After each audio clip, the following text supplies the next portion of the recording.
Hello, everyone. Welcome to our Modern Mama Chat with Sylvia Hall, the co-founder of Lifted Naturals, a supplement brand devoted to making people feel better. We're so happy to have you on today. Thank you so much for being here, Sylvia. Yeah, it's my pleasure. I can't wait to dig into some juicy stuff and hopefully share some unique value with your listeners. Fantastic. Well, I'm excited to dive into our first topic today, which is navigating and managing the daily stress that seems to pile up on moms. But first, for those that aren't aware of Lifted Naturals or the Lifted Life podcast, could you just tell us a little bit about yourself and what you do? Sure. So let's see. I like to say that I kind of waltzed out of the womb an entrepreneur. So I knew I wanted to be entrepreneurial from the get-go. And I also knew I wanted to be a stay-at-home mom. And so for me, it really was the bridging of those two activities that really helped me to feel alive and like I was living my purpose. And so I've had numerous businesses, but it was about 4 years ago that the idea for Lifted Naturals came into being. And that has been really what changed everything for this trajectory. Because before that, I was growing a coaching practice. And before that, I had actually been making jewelry. But through the coaching, I really learned how much our mindset affects our daily outcomes. And yet beyond that, I found that just coaching myself all day long was kind of exhausting. And so by nurturing my physical body, I could in fact nourish my physical mind and brain. And I was able to really dig deep into the gut-brain connection and learn about how that could help me not have to just manage my mind all day and coach my thoughts, but instead just feel good in my body. And it created a lightness for me that I had not really ever experienced in my life. So I've become very passionate about sharing about the gut-brain connection, which is what Lifted Naturals is all about. We are known for our mood probiotics, and hopefully we can get into that later as far as what makes the mood probiotics and all of that. But for me, it was a very personal journey of not feeling well and then starting to feel better. Yeah, I think that there's so much there that I want to dive into. I mean, let's just talk about the mood gut connection. I mean, I think pregnancy and postpartum, like there's a lot of moods going on, a lot. And so can you just tell us a little bit more about this from like a scientific perspective? Sure. Well, I'll just share personally that it took me several years to kind of realize this connection. But after my second child, I was actually put on antibiotics. I had during my delivery. And so to me, it made perfect sense that I did struggle so much after having her, because antibiotics don't just wipe out the bad bacteria. They don't know the difference between bad and good. They just wipe out all bacteria. And because I wasn't really aware of that, I wasn't really replenishing my microbiome, I do feel like I suffered the consequences of that. I just didn't feel like myself. I had really low moods, a lot of irritability. And so since then, I have begun to learn that replenishing that good bacteria with specific types of strains and species, there's research that shows that there are specific types of bacteria that can help with how our bodies handle stress. Specific types of bacteria that help our body's serotonin production. And because of that connection, that you can in fact support your digestion with these feel-good probiotics that also in turn help with mood. That is incredible. I mean, I think that that's something that so many of us need to focus on because, I mean, gosh, I very moody during pregnancy myself and in the postpartum period. So something to keep top of mind.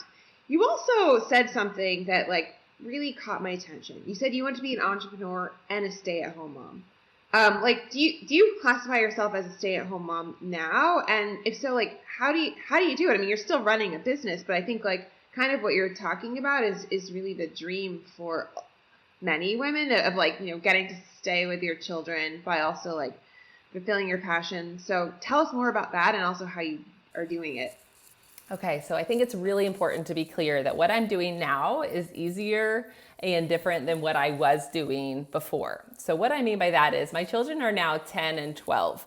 And while they do still fight quite a bit and also pretend to be incompetent in the realm of snack production, they overall are pretty self-sufficient. They can take care of things on their own. I don't have to worry about their safety. So like I was growing businesses back when I did have to worry about their safety, when they didn't understand to stay out of the street or things like that. And so I think it's just important to call out that there is a pivotal time in these children's lives that really requires a lot from us. And when I was in that phase, I still was moving the needle forward with my entrepreneurial endeavors, but it was very slow growth. But I continue to do it because I knew that's how I felt like my best self. So it's one of those things that I had to be okay with just moving forward. I wasn't trying to complete any huge task. Whereas now they're older, they're in school, and I'm able to have long stretches of time. So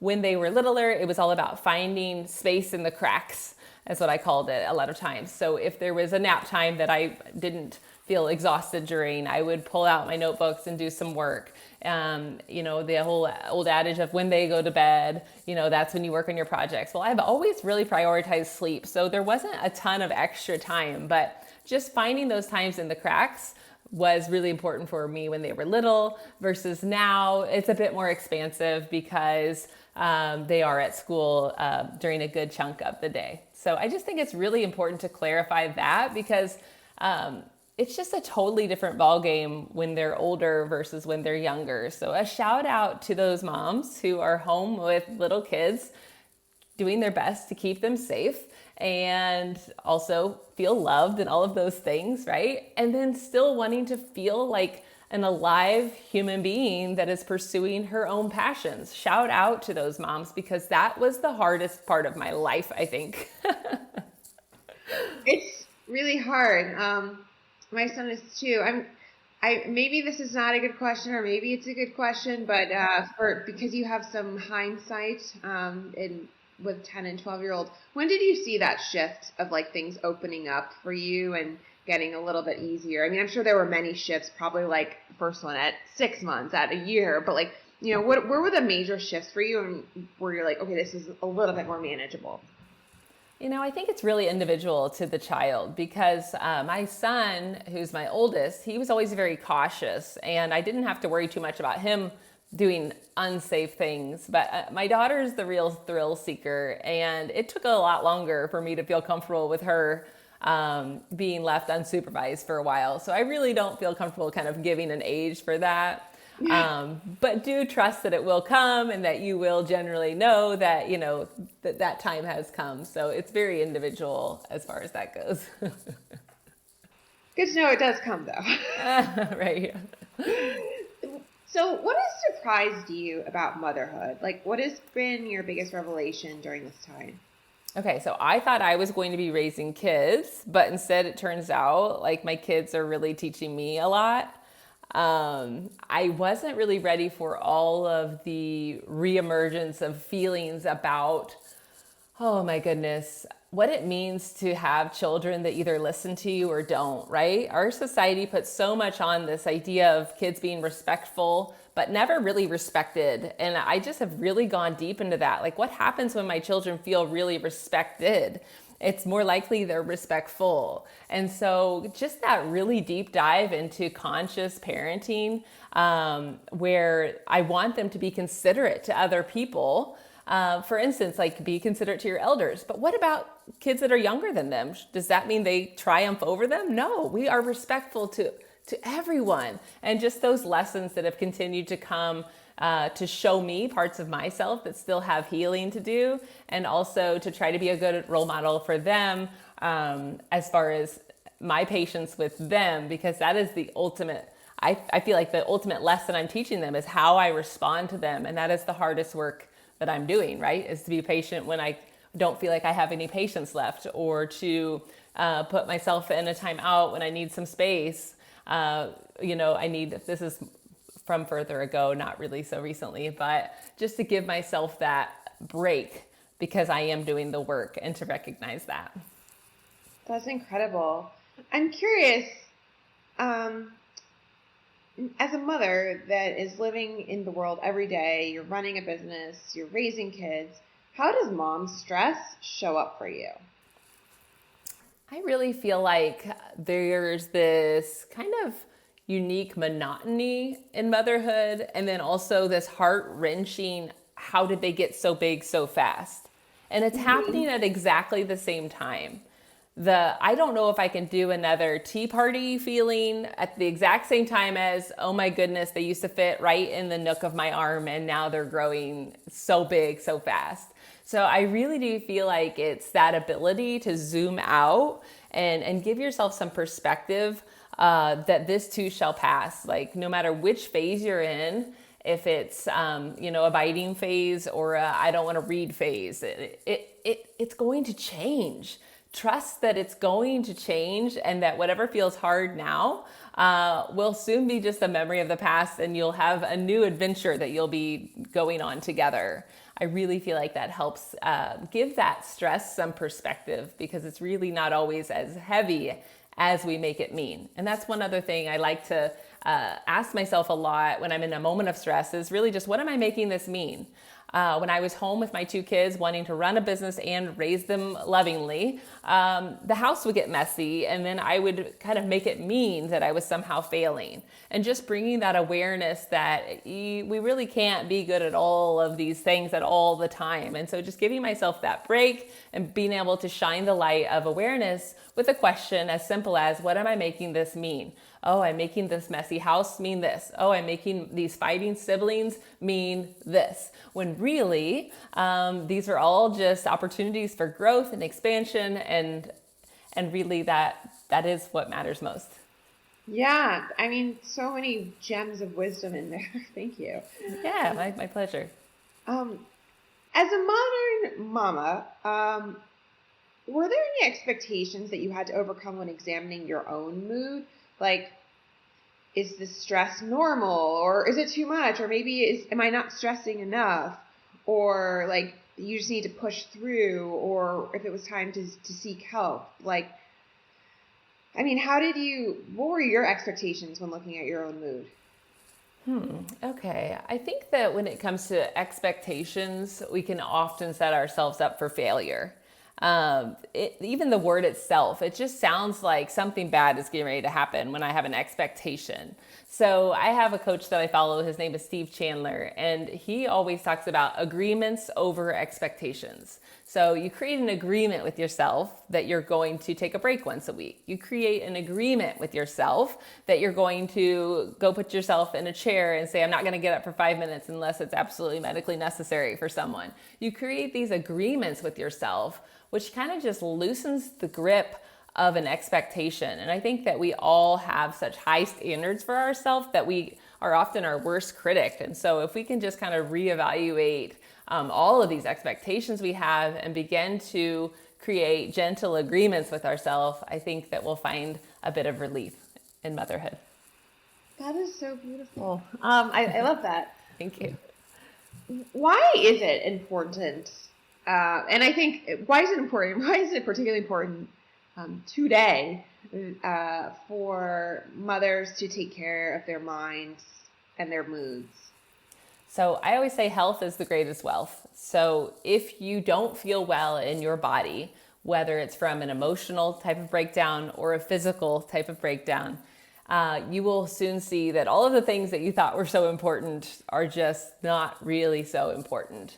And I have been fortunate, and I use air quotes there, enough to have had a couple of dark nights of the soul where I felt like my physical health was slipping away, or my mental health was not where I wanted it to be. I didn't feel grounded. I didn't feel in my body. I've had those moments that are very scary and dark and truly life-changing. And I do feel like we can use those moments just as a bit of contrast, that we have experienced something we don't want, and how can we now give our attention on the wanted, and how can I appreciate my physical and mental health?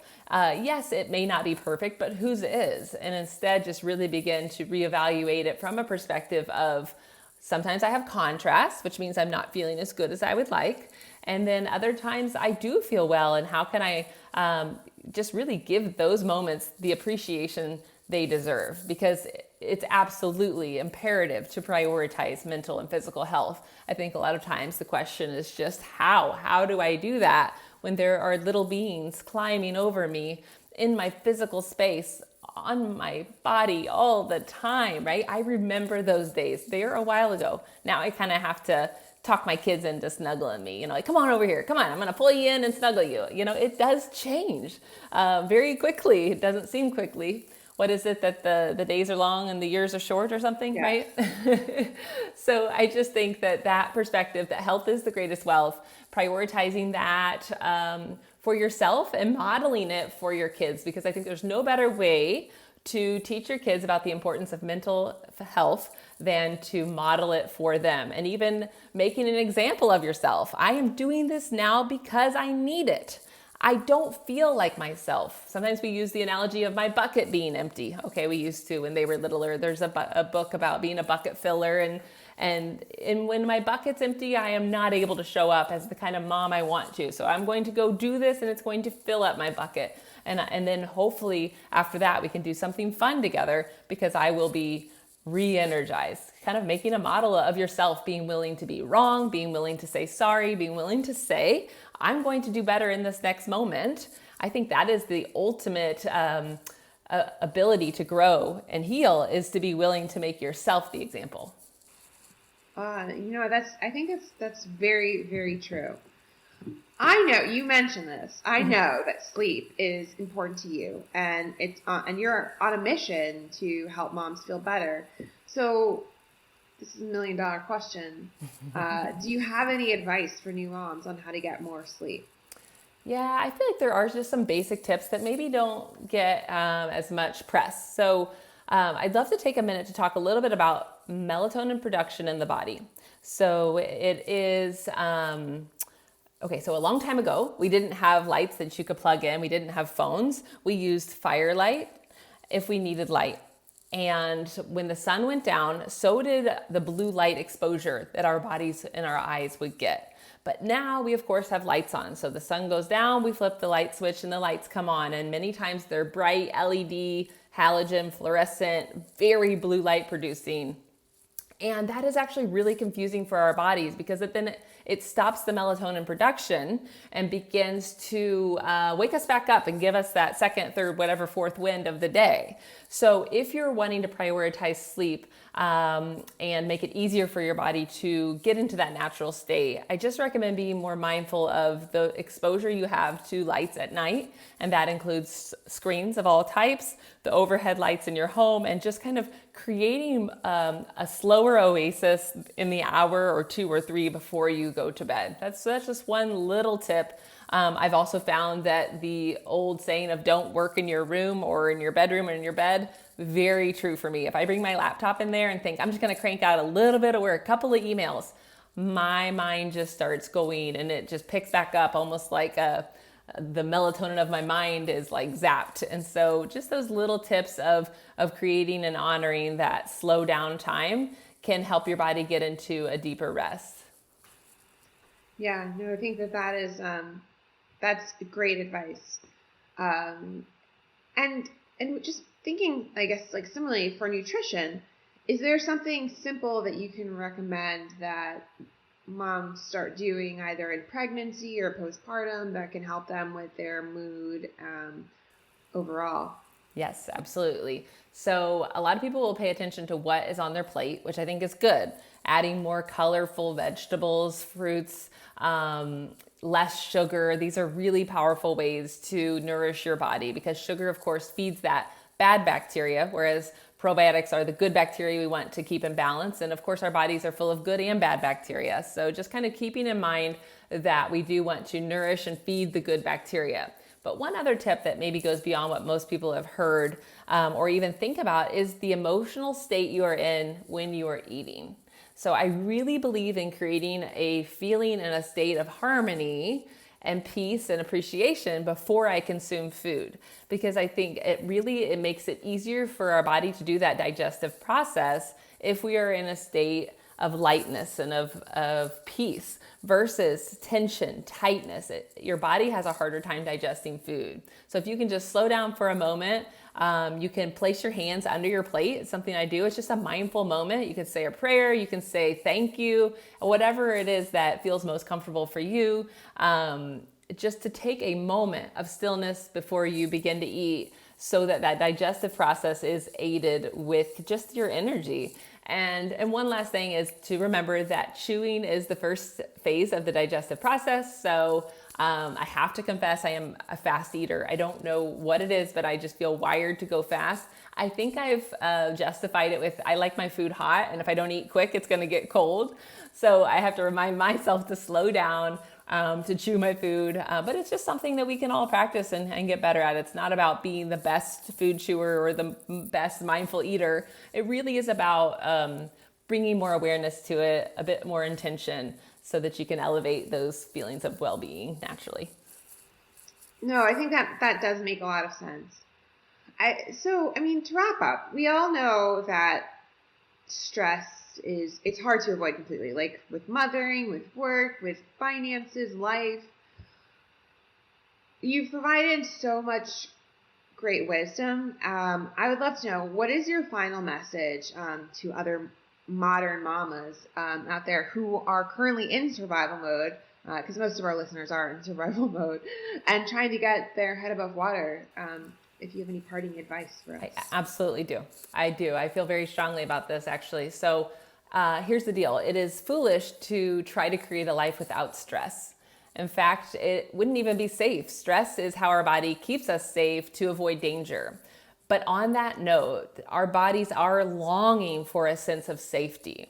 And when we're mothering and we're feeling triggered and we're feeling tested and we're feeling judged and we don't know what's right and there's so many choices, it is so important to stop and slow down and tell ourselves and remind ourselves that we are safe.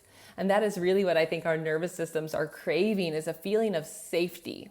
And so while it's silly to try to create a life without stress, it is absolutely a worthwhile and noble pursuit to help your body feel safe. And when you can feel safe in the moment, I feel like it begins to be a lot easier to be a mindful mom, a more mindful parent, partner, or whatever it is you're trying to be. So there are a variety of ways to create feelings of safety in your body, whether it is vagal nerve toning, which is can involve chanting, singing, gargling.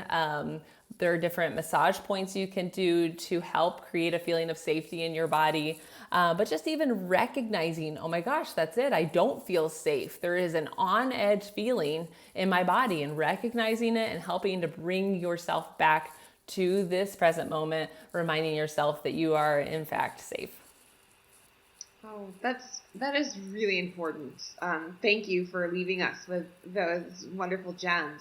Well, Sylvia, thank you so much. We are so fortunate to have this opportunity to chat with you. I know that you're going to help so many of our modern mamas, and it was really great chatting with you today. Thank you. Thank you for the opportunity. If anyone would like to hear more, we do have a weekly podcast called The Lifted Life, and every Tuesday we come out with shows. That's actually my husband and I. We co-founded and co-owned the entire company ourselves. A lot of people kind of think it's maybe some other bigger players in the game, but it's really just him and I. And then our Good Manufacturing Practices Certified facility, of course, which has a lab team of scientists and everything. But really, he and I are the ones making those decisions. So we really are passionate about helping people feel better naturally, but keeping it our small family business as well. That's amazing. Well, Sylvia from Lifted Naturals, thank you so much for everything that you've shared with us and for all of the work that you're doing. Thank you. I appreciate it.